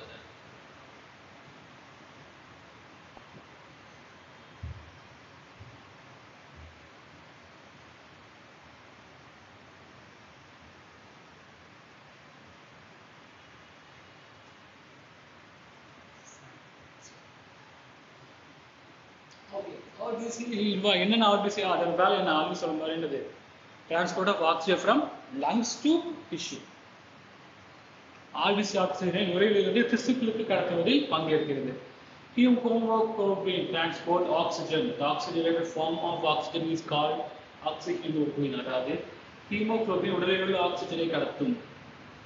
ஓகே, ஆக்சிஜனுடன் இணைந்த நிலையில் அதற்கு பெயர் ஆக்சி ஹீமோகுளோபின் என்று அழைக்கப்படுகிறது. அதாவது ஆக்சிஜன் ஃபீட் போகும்போது அதோட பேர் என்னன்னு பார்த்தோம்னா ஆக்சி ஹீமோகுளோபின் அப்படின்னு சொல்லுவாங்க. They are manufactured in the marrow of bones, ribs and vertebrae. அதாவது எலும்பு மஞ்சை, அப்புறம் பார்த்தோம்னா விலா எலும்பு, அப்புறம் முதுகெலும்பு.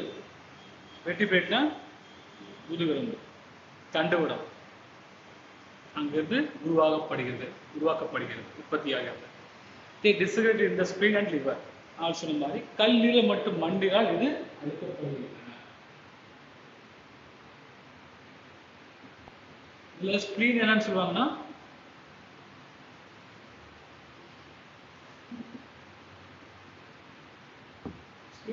மண்டியல் நினைக்கிறேன், மண்டியலா என்ன சொல்லுவாங்க? கிரேவியார்ட்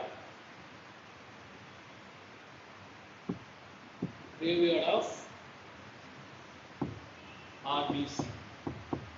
அதாவது சிவப்பு ரத்த அணுக்களின் இடுகாடு. இது ஸ்பிளீன். மண்ணீரல். கல்லீரல்னா லிவர் தானே? ஸ்பிரின்னா மண்ணீரலா? நான் கன்ஃபியூஸ் ஆகுதுதான். ஸ்பிரின்னா தமிழ் தெரியல, மண்ணீரலா கல்லீரலா தெரியல.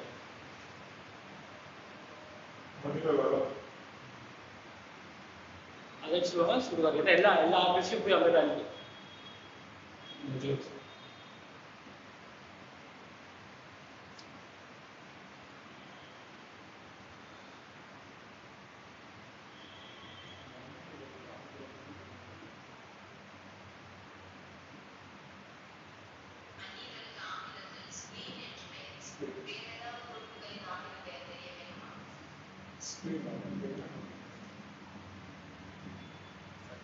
நோட் பண்ணிட்டீங்களா?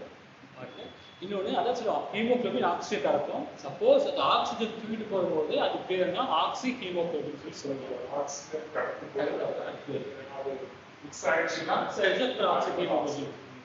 இது பார்த்தீங்கன்னா ஒரு டெஸ்ட் இருக்கும்போது ரொம்ப இம்பார்ட்டன்ட் சொல்லி கேட்பாங்க. அதாவது ரொம்ப எக்ஸ்ட்ரீமாக போயிடுச்சுன்னா, அதாவது ரத்தம் வந்து ஆக்சிஜன் எடுத்து போகுதுன்னு சொல்லி ஃபைண்ட் அவுட் பண்ணும்போது இதெல்லாம் ரொம்ப இம்பார்ட்டன்ட். ஆக்சி ஹீமோகுளோபின் லெவல் சொல்லி கேட்பாங்க.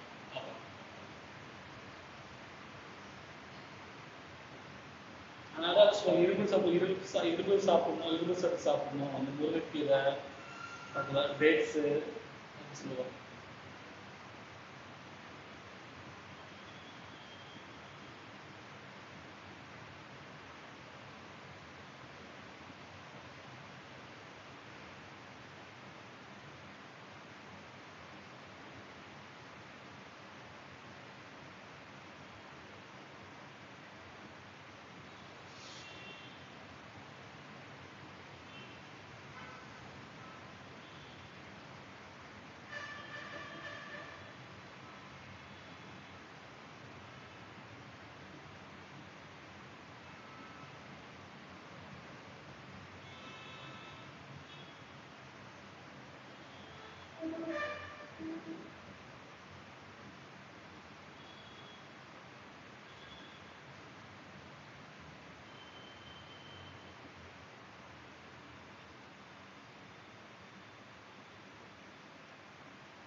சொல்லுவாங்க. அதாவது ரத்தத்தை சுத்தப்படுத்தக்கூடிய ஆர்கன்ஸ் எதுன்னு கேட்டாங்கன்னா, நமக்கு கிட்னி தெரியும். கிட்னி தாண்டி இருக்குது இவர் ரெண்டுமே சுத்தம் பண்ணுறது. இப்போ அதான் சொல்லுவோம், ஆல்கஹால் ட்ரிங்க் பண்ணால் என்ன சொல்லுவாங்க? லிவர் போயிடுச்சு. ஆல்கஹால் ட்ரிங்க் பண்ணால் நம்மளை பார்த்தா ஆல்கஹால் ட்ரிங்க் பண்ணால் உடம்புல ரத்தத்தில் ஆல்கஹால் இன்க்ரீஸ் ஆகிடும். ஓகேவா? அப்போது அடிவாங்கிறது பார்க்க கிட்னி தான் அடிவாங்க. ஏன் லிவர் சொல்கிறாங்க? ஏன்னா லிவரும் சுத்தம் பண்ணும்போது அதோட ஆல்கஹால் கண்டென்ட் அதை அஃபெக்ட் பண்ணும் ஈஸியாக. ஸோ அதனால் அதாவது ஒரு மணி நேரத்துக்கு 100 ml ரத்தத்தை கிளியர் பண்ண வேண்டிய இடத்துல ஆல்கஹால் குடிச்சோம்னா 1 மணி நேரத்துக்கு ஒரு 5 ml தான் கிளியர் பண்ண முடியும். ஒர்க்கு தனது கிளியர் பண்ணுவோம். ஓகேங்களா? அதனாலேயே அதை டயர்டாக அலர்ஜி அப்படிங்கிறாங்க. ஓகே. ஸோ இதே மாதிரி தான் ஒரு குடிக்க நான் ரொம்ப அலர்ஜி ஆகிடும். தட்ஸ் காட் லிவர் ஃபெயிலியர் ஆகும். இதை வச்சு அடுத்த ஆட்டோமேட்டிக் நேரம் எடுத்துகிட்டு போது இங்கே கிளியர் பண்ண முடியல, ஆட்டோமேட்டிக்காக இங்கே போய் வாழ்க்கை ஸ்பீடு என்னோட பிரச்சனை இல்லை. நான் ஆர்பிசி மட்டும் கிளியர் பண்ணுவேன், என் பிரச்சனை அப்படி நோக்கி விட்டோம். அதுக்கப்புறம் நேரம் இங்கே போகும் கிட்னிக்கு வந்துடும். கிட்னியும் என்னோட யூரியா மட்டும்தான். ஆமாம், கஷ்டப்பட்ட யூரியாவும் இன்க்ரீஸ் ஆகிடும் ஆட்டோமேட்டிக்காக. அப்போ தான் அந்த பிரச்சனை ஆகும். ஒன்று தொட்டால் ஒன்று போகிறது இதுதான். இதை கண்ட்ரோல் பண்ணும்போது அது இதாகும், அது கண்ட்ரோல் பண்ணும்போது இது டவுன் ஆகும், ஃபிளாஷஸ் மாறாங்க. சரிங்களா? ஸோ ரத்தத்தை சுத்தப்படுத்தக்கூடிய பார்த்தீங்கன்னா மோஸ்ட்லி ஸ்பீடு, லிவரு, கிட்னி இம்பார்ட்டன்ட்.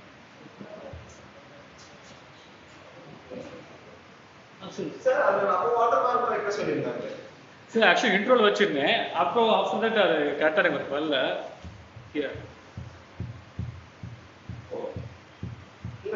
ரன் ஆகிட்டே இருக்கு, அது ஸ்டாப் பண்ணி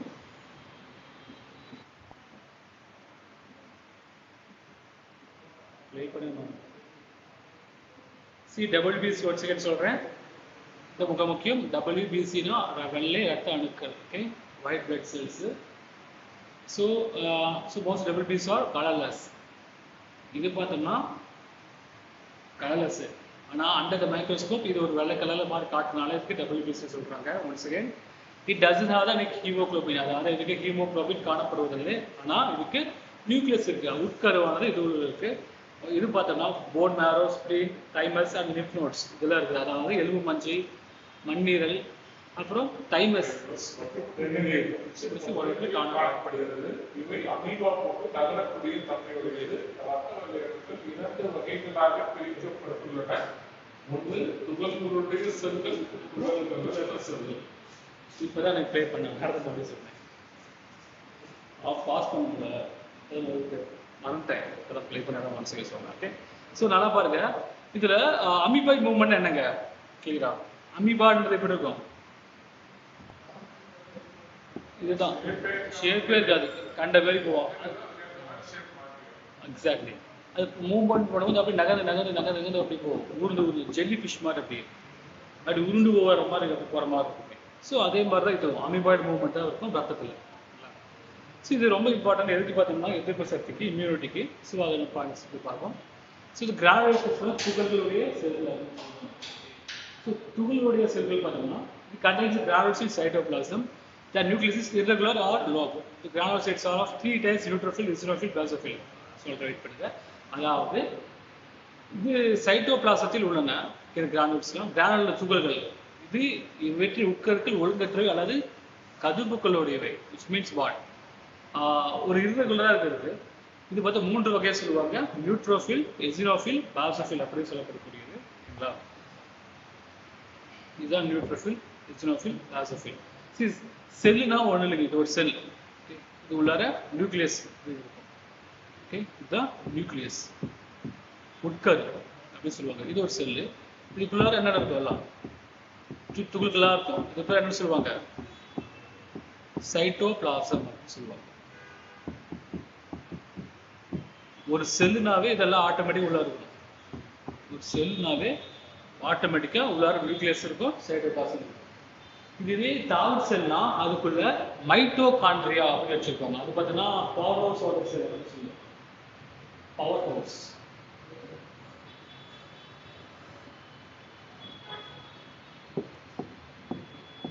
தாவர இது இல்லாதனால மைட்டோகாண்ட்ரியா இதுக்குள்ள வராது, ஒரு சைட்டோபிளாசம் தான். சரிங்களா?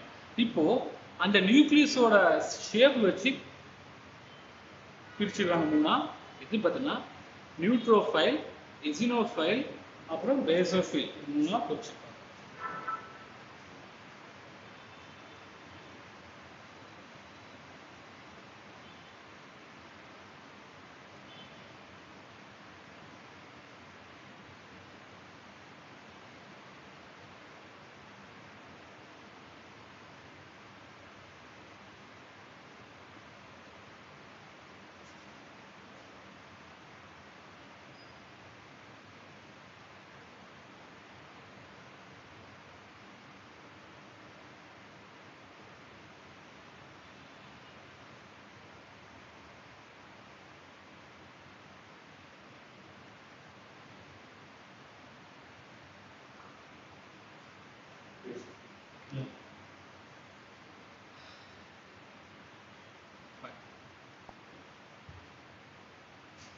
நியூட்ரோஃபைல் பார்க்கலாம். ஸோ ஓகே, ஃபர்ஸ்ட் பார்த்துக்கலாம். WBC எதுக்கு யூஸ் ஆகுது? உடம்புக்குள்ள எந்த கெட்ட பிசுக்குள்ள மட்டும் வந்துடாம அப்படி ஏதாச்சும் வந்ததுன்னா அதோட போரிடக்கூடியது. ஸோ அந்த மாதிரி இருக்கக்கூடியதுதான் ஒயிட் பிளட் செல்ஸோட அதிகப்படியான வேலை. ஸோ நமக்கு ஏதாச்சும் ஒரு உறுப்புல அதிகமாக வந்துருச்சு அப்படின்னா முடிஞ்ச வரைக்கும் போராடும். அப்படி இல்லைன்னா அது அழிச்சுட்டே வந்துட்டு நம்மளுக்கு ஃபீவர் அந்த மாதிரியான ஹெல்த் இஷ்யூஸ் வந்துட்டே இருக்கும். ஸோ அது இன்க்ரீஸ் ஆச்சுன்னா வந்துட்டு நம்மளுக்கு நல்லது. அதனால எதிர்ப்பு சக்தி அதை உற்பத்தி பண்ணுறது. அதை வந்து அதை எதிர்த்து சண்டை போடுறது. அதாவது ஆன்டிபாடிஸ், அதாவது ஃபாரின் பாடிஸ் நம்மளோட உடல் இல்லாத வெளியேற்றது ஏதோ ஒரு உயிரியோ ஒரு ஏதோ வந்துச்சுன்னா அதை தடுத்து நிறுத்தி அதை அழிக்கக்கூடியது. ஸோ நான் வாய்ஸ் அந்த ஷேப்ஸ் நியூக்ளியஸ் அதோட ஷேப்ஸ் வச்சு மூணாக பிரிப்பாங்க: நியூட்ரான், பேசோஃபில்ஸ் அப்படின்னு சொல்லி ஈசனோஃபில்ஸ் அப்படின்னு சொல்லியிருக்கோம். இப்போ நியூட்ரோஃபில்ஸ் பார்க்கலாம். These corpuscles are found 60 to 65% in total leukocytes. அதாவது WBC தான் இருக்கும். அதாவது மொத்த வெள்ளை சிவப்பு அணுக்கள்ல 60-65% எது இருக்குது? நியூட்ரோஃபில்ஸ் தான் இருக்கும். The numbers are increased during the infection or inflammation. நோய் தொற்று அல்லது வீக்கத்தின் போது இவற்றின் எண்ணிக்கை அதிகரிக்கும்.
அடுத்து பார்த்தீங்கன்னா எசினோஃபில் அப்படின்னு சொல்லுவாங்க.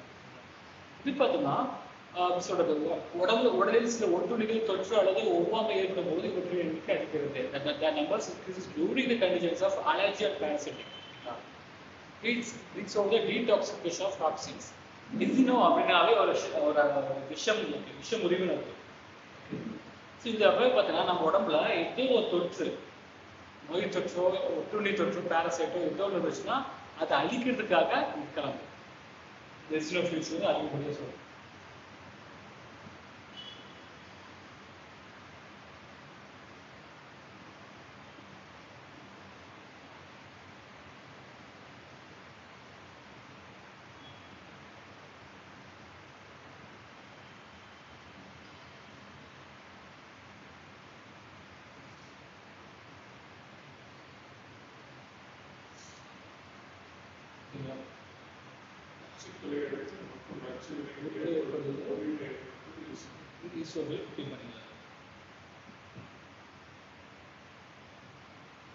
டீடாக்ஸ் பண்றது ஒரு வேலை, விஷம் முடிப்பு. ஒரு பேரசைட்டு ஒரு தொற்றுனாவே கிட்டத்தட்ட என்ன பண்ணாது, அதோட விஷத்தை நம்மளோட செலுத்து அதை கவுண்டர் பண்றது தான் இதோட வேலை. ஸோ இப்படி வரும்போது இதோட எண்ணிக்கை அதிகரிக்கும்.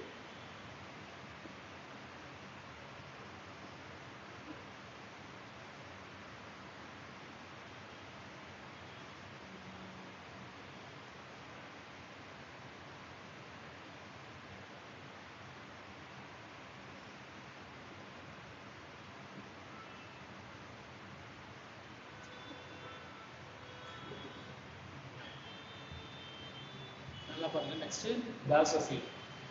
They form 0.5 to 1% of total leukocytes. மொத்த ரத்த நல்லா பார்த்த leukocytes தான் இருக்கு. WBC அர்த்தம் ரத்தம், வெள்ளை ரத்தத்தில் இருக்கிற leukocytes. நீங்க டோட்டல் leukocytes மொத்த வெள்ளை அணுக்கள்னே கன்ஃபியூஸ் ஆகிருக்கு. மொத்த ரத்த வெள்ளை அணுக்கள்ல 1% எது பார்த்தோம்னா இந்த basophils இருக்கும். They release chemicals during the inflammation. அதாவது வீக் உண்டாகும்போது இதை யூஸ் பண்ணணும். They contain heparin, which means blood clot. அதாவது இது பார்த்தீங்கன்னா உடனே தடை செய்யும். அதாவது சிறப்பு ரத்தம் போயிடுன்னா அந்த ரத்தம் அப்பப்போ உடையுதுன்னா அது உரையத்தை இது போய் தடை பண்ணும்.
நம்ம ஹாஸ்பிட்டல் போகிறோம். ஹாஸ்பிட்டல் போகிறோன்னே ஆர்பிசி கவுண்ட் எடுப்பாங்க, டபிள்யூபிசி கவுண்ட் எடுப்பாங்க. ஓகேங்களா? இப்போ டபிள்யூபிசியில் நியூட்ரோஃபில் அதிகமாக இருக்குது, கவுண்ட் எக்ஸசிவாக இருக்குது, ரொம்ப அதிகமாக இருக்குது அப்படின்னா என்ன அர்த்தம்? ஹாஸ்பிட்டலில் நியூட்ரோஃபில் கவுண்ட்ஸ் அதிகமாக இருக்குது, டபிள்யூபிசி நியூட்ரோஃபில் கவுண்ட் ரொம்ப அதிகமாக இருக்குது அப்படின்னா இது சொல்லுவாங்க. அப்புறம் என்ன அர்த்தம்?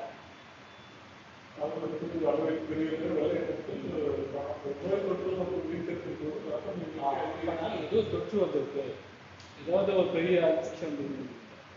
இதுவே எசினோஃபிலோட கவுண்ட்ஸ் அதிகமா இருக்கு,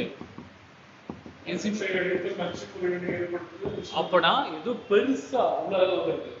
எசினோஃபிலும் பேசோஃபிலும் உடனே சொல்றாங்க, நார்மலா நியூட்ரோஃபில் தான் அதிகமா இருக்கும். இப்போ பெசினோஃபில் அதிகமா இருக்கு அப்படின்னா ஏதோ டீடாக்ஸ், அதாவது விஷமா ஏதோ பெருசா உள்ள வந்திருக்கு, ஏதோ கழிச்சிருந்து அவனுக்கு ஏதோ பெருசாக வந்துருக்கு, அது ஒரு ஒட்டுண்ணி மாதிரி ஏதோ பெருசு உள்ள வந்திருக்கு, அங்கே ஏதோ உள்ள வந்திருக்கு, அது ஒன்று பண்ணுறது அதிகமாக இருக்கு அப்படின்னு சொல்லி அனுப்பிடுறோம். புரியுதுங்களா? பேசோஃபில் அப்படின்னு பார்த்தோம்னா இது பார்த்தீங்கன்னா ரத்த உறவை தடுத்து நிறுத்தும். அதாவது சில தடுப்பு விட்டா சேர வரும் அப்படின்னா அங்கங்கே வீங்கும் போது பார்த்தா அங்கெல்லாம் ரத்தம் கட்டியாக வீங்கிடும். ஓகேங்களா? அப்போ அது ரத்தம் கட்டியாக இருக்கும்போது என்ன ஆகும்? கிளியராக ஒரு இன்ஃபெக்ஷன் ஃபைட் பண்ண முடியாது. அப்போதான் இந்த பெசோஃபில் சுரக்கும். பெசோஃபில் வந்து யாரும் சம்பாதிக்கும். அந்த பெசோஃபில் என்ன பண்ணும் பார்த்தோன்னா இந்த கிளாட்டை உடச்சிடும். ஹெப்பரின் அப்படிங்கிற ஒரு திரவத்தை கொண்டு இந்த கிளாட்டை உருக்கி வச்சிடும், ரத்த கட்டியை வச்சிடும்.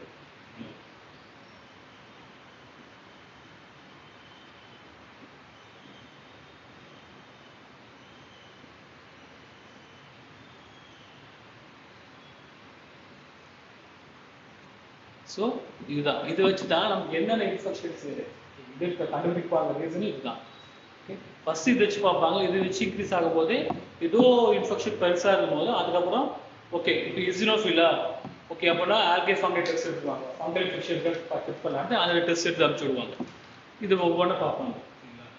ஸோ இப்படி ரொம்ப இதாக எல்லாம் கிளஸ்டர் எல்லாத்தையும் பார்த்துறாங்க போகலாம். ஓகே, அது ஒன்று.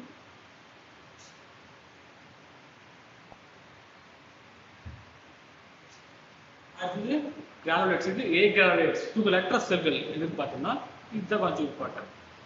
கிரானுலேட்ஸ் are not found in the cytoplasm. அதாவது இவற்றில் சைட்டோபிளாசத்தின் துகள்கள் காணப்படுவதில்லை. முன்ன பார்த்த மாதிரிங்களா, இந்த டாட்டா இருக்கும் பார்த்தீங்களா, இந்த டாட்டான்னு சொன்னேன், சைட்டோபிளாசம் சொன்னேன். முன்னாடி பார்த்தோம்ல புள்ளியா ஒரு செல்லுக்குள்ள புள்ளியா இருந்தால் அது சைட்டோபிளாசம். ஓகே, துகள்கள் அப்படி சொல்லுவாங்க. இதுல துகள்கள் காணப்படுவதில்லை, சைட்டோபிளாசம் இதில் இருக்காது. ஓகே, இவற்றில் சைட்டோபிளாசத்தின் துகள்கள் காணப்படுவதில்லை. Granules are not found in the cytoplasm cells. So இதெல்லாம் அந்த துகளற்ற செல்கள் எனப்படுவது, அதாவது ஏ கிரானுலைட்ஸ் அப்படின்னு சொல்லுவாங்க. ஒன் செகண்ட் ரெண்டா பிரிப்பாங்க, லிம்போசைட்ஸ் அண்ட் மோனோசைட்ஸ்.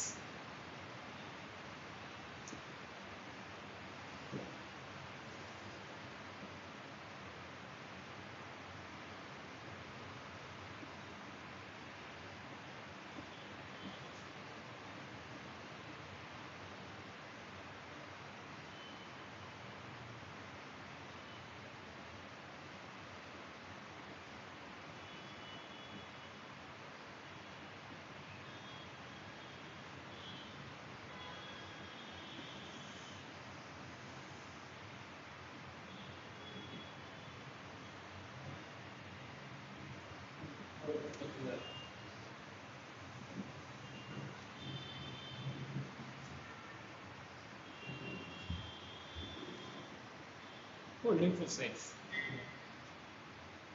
அதாவது ரத்த அணுக்கள்ல மொத்த ரத்த அணுக்கள் 20% இந்த லிம்போசைட்ஸ் இருக்கும். Okay, the lymphocytes they are about 20 to 25% of leukocytes. அதாவது மொத்த வெள்ளை அணுக்களில் இவை 20-25% உள்ளன. They produce antibodies during the bacterial and viral infections. Bacteria virus போன்ற தொற்றிடும் போது இவை எதிர்ப்பொருளாக உருவாகின்றன. These are very smallest leukocytes. இவை மிகச்சிறிய வெள்ளை அணுக்களாகும். They are more common in lymphatic tissues, namely lymph nodes, spleen, tonsils and thymus. நீர்க்கணுக்கள் மண்ணீரல், டான்சில், தொண்டை, மூளை, தொண்டை மூளை, தைமஸ் போன்ற நிணநீர் உறுப்புகளில் இது அதிகமாக காணப்படுகின்றன. Lymphocytes called B cells can produce proteins called antibodies that can attach to the bacteria and destroy them.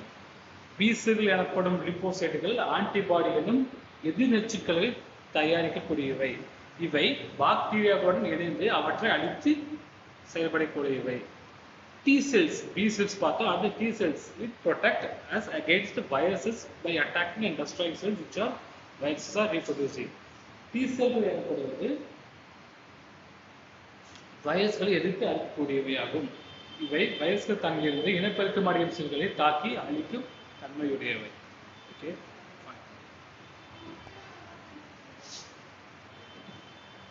இன்னும் சொல்லியிருந்தேன்.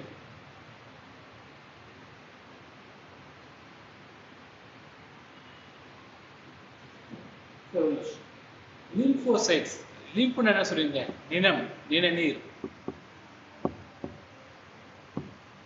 ஓகே, லிம்ப் நோட்ஸ் நிணநீர் சுரப்பிகள், லிம்ப்னா நிணநீர் அப்படி அர்த்தம். சரிங்களா? ஸோ இதுல எப்படி சொன்னா அங்கிருந்து சுரக்கும் அந்த இடத்துல சொல்றாங்க லிம்போசைட்ஸ் சொல்றாங்க. இது நிணநீர் இது நம்ம எங்க இருக்குது? லிம்ப் நோட்ஸ், ஸ்பிளீன் கணையம், சரி மண்ணீரல், டான்சில்ஸ், டான்சில்ஸ் தொண்டையில் இருக்குது. ஓகே, அப்புறம் பார்த்தீங்கன்னா தைமஸ், தைமஸ் இங்க இருக்கு, நெஞ்சுகளில் இங்கே தான் இருக்கு. இப்போ இதுல இருந்து சுரக்கக்கூடிய அந்த லிம்போசைட்ஸ், இந்த லிம்போசைட்ஸ் ரெண்டா சுரக்குங்க. பி டி செல், பி செல் அப்புறம் டி செல் அப்படியே ரெண்டா பிரித்து கொடுத்தாங்க. ஓகேங்களா? பி செல் பார்த்தா பாக்டீரியாவை இருக்கும், டி செல் பார்த்தா வைரஸை எடுத்துக்கும். ஓகே, இதுல நல்லா பார்த்துங்க. இப்போ பி செல்ஸ் அதிகமா இருந்துச்சுன்னா பாக்டீரியல் இன்ஃபெக்ஷன் சொல்லுவாங்க, டி செல் அதிகமா இருந்துச்சுன்னா வைரல் இன்ஃபெக்ஷன் சொல்லுவாங்க. இப்போ நல்லா பாருங்க, சொல்றது நமக்கு இப்போ டான்சில் இருக்குது இந்த தொண்டைகள். எனக்கு இருக்கு ஆவலா தண்ணி குடிச்சா நான் வீட்டு எனக்கு கொஞ்சம் ஃப்ரீடா குடும்போது டான்சில்ஸ் எடுக்கும்போது சொல்லுவாங்க நடதா கட்டதா அப்துல்கான் சொல்லுவாங்க சின்ன வயசுல. ஏன் கேன்சர் ரிமூவ் பண்ணீங்க? ஏன் இல்லை வீங்குது, எனக்கு வீங்குது, அடிக்கடி வீங்குது, வலிக்கு தண்ணி குடிக்க முடியல. ஓகே, பட் அது இருந்தால் நல்லது. ஏன்னா அதுதான் வெள்ளையங்க சொல்லிருந்தாங்க. கண்டிப்பாக எஸ், டான்சில் தான் ரொம்ப இம்பார்ட்டன்ட். ஏன்னா முக்கியமாக அந்த பி செல்ஸ், டி செல்ஸ் இங்கே தான் ப்ரொடியூஸ் ஆகும். இங்கே தைமஸ், லிவர் ஸ்பீல்னு ரிப்பீட் ஆகும். சரிங்களா? ஸோ இதில் இப்போ நமக்கு ஹாஸ்பிட்டல் போனோம்னா என்ன சொல்றாங்க? உங்களுக்கு வைரல் இன்ஃபெக்ஷன் சொல்றாங்க, பேர் சொல்ல மாட்டாங்க, வைரல் இன்ஃபெக்ஷன் சொல்லுவாங்க. எக்ஸாம்பிள் இதில் பார்த்தீங்கன்னா இந்த லிம்போசைட்ஸ் அதிகமாக இருந்து, லிம்போசைட்ஸ் டி கேட்டகரி அதிகமாக இருந்துச்சுன்னா டி செல் என்ன பண்ணும்? வைரஸை. ஸோ அப்போ வைரஸ் அதிகமாக இருந்துச்சுன்னா வைரஸ் வந்துட்டு இது அதிகமாக இருக்கு, அதனால அந்த கவுண்ட் அதிகமாக இருக்கு அப்படின்னு சொல்லுவாங்க. அதே தான் பி செல்ஸ். அது பி செல்ஸ் அதிகமாக இருந்துச்சா பாக்டீரியா நச்சுகள் பெருசு வந்துருக்கு, அதனால இதோட கவுண்ட் அதிகமாக இருக்குன்னு சொல்லுவாங்க. So in this category we see the things T cell அப்புறம் B cell. இது ரெண்டுமே கவுண்ட் ரொம்ப அதிகமா இருக்குன்னா ஆட்டோமேட்டிக்கா ஏதோ பெருசா அப்நார்மலா வருது. பாக்டீரியா வைரஸ் இருக்கு, இது புதுசா வருது, எதிரே என்ன ஆன்டிபயோட்டிக் பண்ணல, அதனால போனா 10 ரெண்டுமே இன்க்ரீஸ் ஆயிடுச்சு. இந்த T and B இன்க்ரீஸ் ஆகுதுனாவே ஆட்டோமேட்டிக்கா இது என்ன சொல்லுவாங்க? இது அன்னோன் இஷ்யூஸ். அதாவது இது நாம அதை பாதி ஐடென்டிஃபை பண்ண முடியாது, நம்மளால ஐடென்டிஃபை பண்ண முடியாது, ஏதோ புதுசாக ஒரு நோய் இருக்கு அப்படின்னா தான் அப்பதான் பெரிய பெரிய நோயில போவாங்க. இந்த டெஸ்ட் எடுக்க அந்த டெஸ்ட் எடுக்க சொல்லிட்டு ரெண்டுக்கும் கண்ணாக்கா எனக்கு செய்யுங்க. இதுல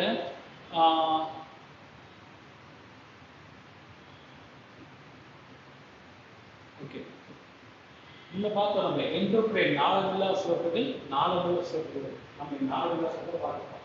நாளமுள்ள சுரப்புகள் தான் இந்த லிம்ஃப் நோட்ஸ் சொல்லுவது. லிம்ஃப் நோட்ஸ் முக்கியமாக பார்த்தோம்னா ரத்த குழாயில கனெக்ட் பண்ணி அது இதுவாக இருக்கிறது தான் லிம்ஃப் நோட்ஸ். அது பற்றி நல்லா பார்க்கலாம்.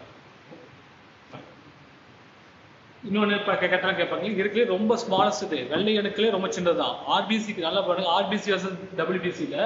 ஓகே, பின்னாடி நான் சொல்கிறேன், நல்லா கேட்டுங்க, நெக்ஸ்ட் பண்ணுறேன். ஆர்பிசி பெருசா இருக்கும், டபிள்யூபிசி சின்னதாக இருக்கும். இந்த டபிள்யூபிசி ரொம்ப சின்னது எதுன்னு பார்த்தோன்னா இந்த லியூக்கோசைட்ஸ். சரியா?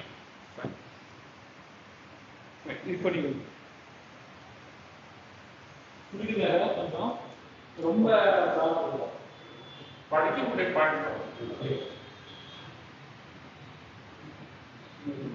See, very important leukocytes.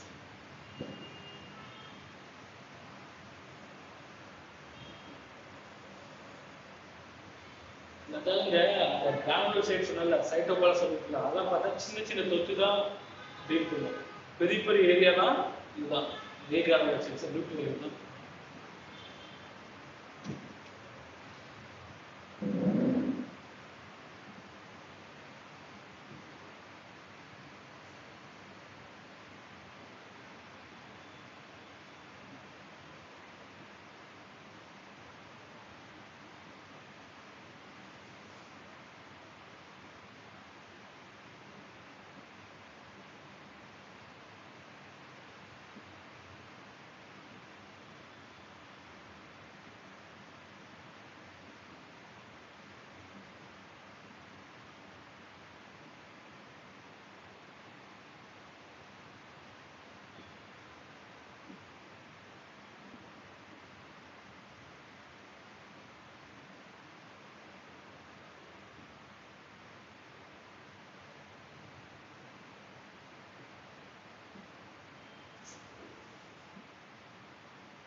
நிறைய கன்ஃபியூஸ் ஆயிக்காதீங்க.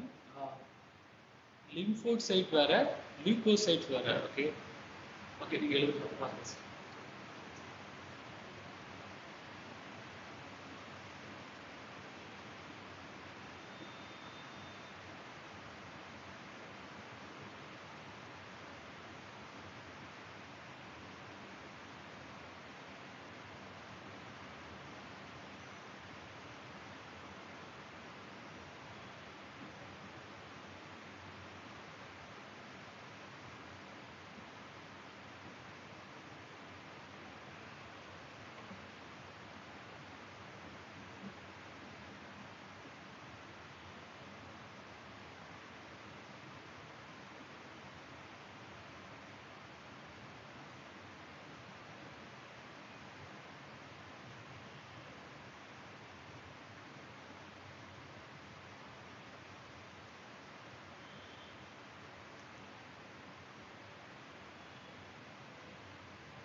இன்னொன்று நல்லா பாருங்க, இந்த லிம்போசைட்ஸ் லும்போசைட்ஸ் குழப்பிக்காதீங்க. எப்பவுமே சொல்லி இந்த ஒரு வேர்டு நமக்கு ஒன்றும் புரியலைன்னா அது ரெண்டா உடைங்க. லிம்பு, லிம்ப்னா லிம்போசைட்ஸ், லியூகோனா எதிர்ப்புன்னு அர்த்தம். ஓகே, ஸோ லியூகோசைட்ஸ்ங்கிறது என்னது? WBC தான் என்ன சொல்றாங்க? லியூகோசைட்ஸ் சொல்லுவாங்க. நம்ம எப்படி RBC எரித்ரோசைட்ஸ் சொல்றாங்களா, அந்த மாதிரி WBC லியூகோசைட்ஸ் சொல்லுவாங்க. அதுல வர கேட்டகரி தான் லிம்போசைட்ஸ்.